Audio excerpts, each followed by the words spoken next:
Board. The House has held its 7th regular session. Welcome on the mother story.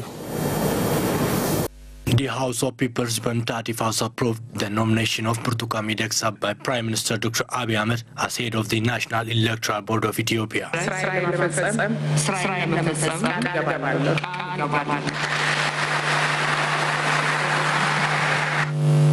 She is elected, replacing Ambassador Samia Zakaria, who was chairperson of the board since last year.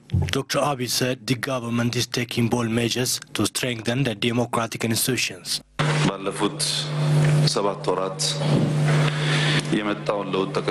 The government is taking different measures for the past 7 months following the reform made in the country. We have been working to build real democratic institutions to strengthen the static change in the country. We will continue our efforts of building democratic institutions. Now we are working in a new and extraordinary path. The Premier has prayed to deliver a credible election in 2020.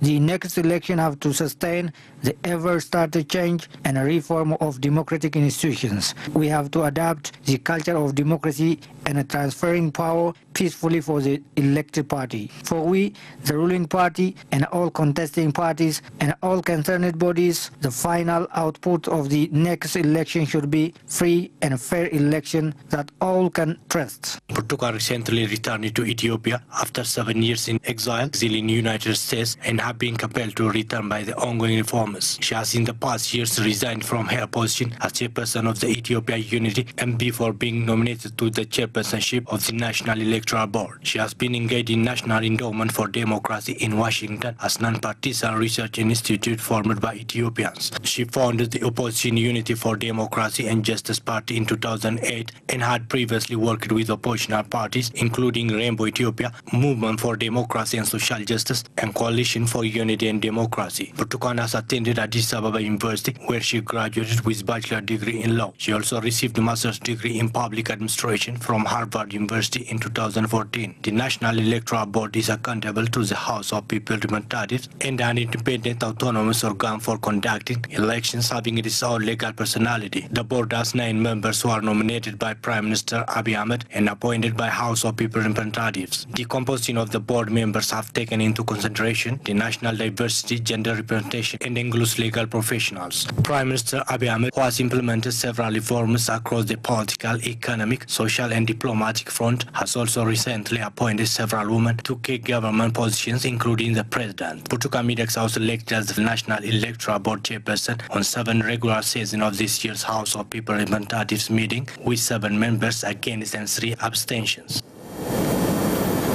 Burtukan Mideksa was born in Fine City, grew up there and schooled there.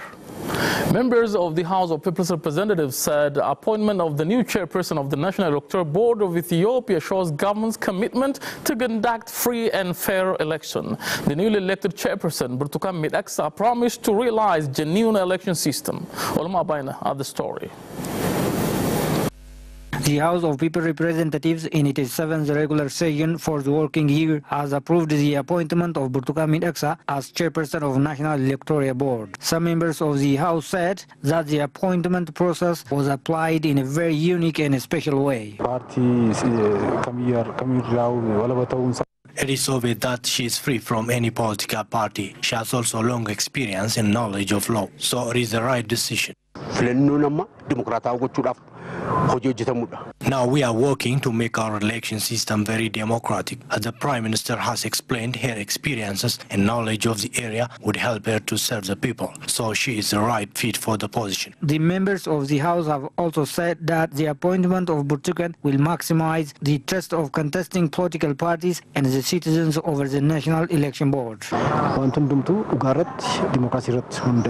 believe that this is the decision that is made to reach at the intended goal of democracy, that is realizing free, fair and periodic election. The ultimate goal is to develop public trust over the election board. When the people trust the election board that it is fair and just institution, then they will not fear that their vote is stolen. So the election board should be independent. Activist Gersu Tufa also said the appointment would solve the problems that had been observed in the election board of the country for decades. Previously, the position had been given for people who were loyal to the ruling party. But what we have seen now is very interesting. I think Burtukan knows well the challenge of election board of this country. Therefore, she can do something better. Newly appointed chairperson of the National Electoral Board, Burtukan Mideksa, also said that she is ready to serve the Ethiopian people without any discrimination. I haven't attitude of supporting single party using my position. It is not for such things that I paid many sacrifices. I paid all what I had paid for justice, she said. The government of Ethiopia said it was preparing a draft bill to legalize hoisting the flag of the African Union alongside the national flag or the federal flag of Ethiopia and its anthem to be sung along the Ethiopian national anthem. A spokesperson of the Ministry of Foreign Affairs, Meles Alem, told journalists that Ethiopia has effectively discharged its responsibilities while hosting the 11th extraordinary session of the Assembly of the African Union. He also noted that it was an important platform from which Ethiopia has made significant diplomatic gains. He added, quote, a number of African delegates who have participated in the meeting commended the positive dynamism and the ongoing reforms in the country. He said the reform of the African Union has been concluded in line with Ethiopia's interests. The spokesperson said Prime Minister Dr. Abiy Ahmed, in his first participation, had ensured his active presence, and during his interventions in key sideline meetings, he forwarded important proposals on human capital, the African Union Commission structure, and selections of its leadership, which all warrant the acceptance of the gatherings. According to the spokesperson, Ethio-China Business Forum, which Ethiopia will host from November 23rd to 25, would further enhance Ethio-China economic cooperation. OBN's Len Sabekele reported.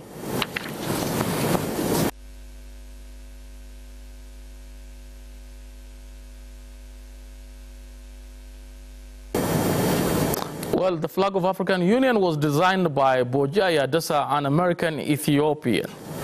Minister of Peace Muferiat Kamil says integration of religious institutions is significant to sustain the ongoing economic and political reforms and ensure dependable peace. The ministry has held discussion with religious fathers. Aklu Gabru has more on that. Comprehensive peace conference aimed at bringing about sustainable peace has been held in Finfinne City. On the event, Minister of Peace Muferiat Kamil said religious leaders have utmost role to bring sustainable peace across the country. The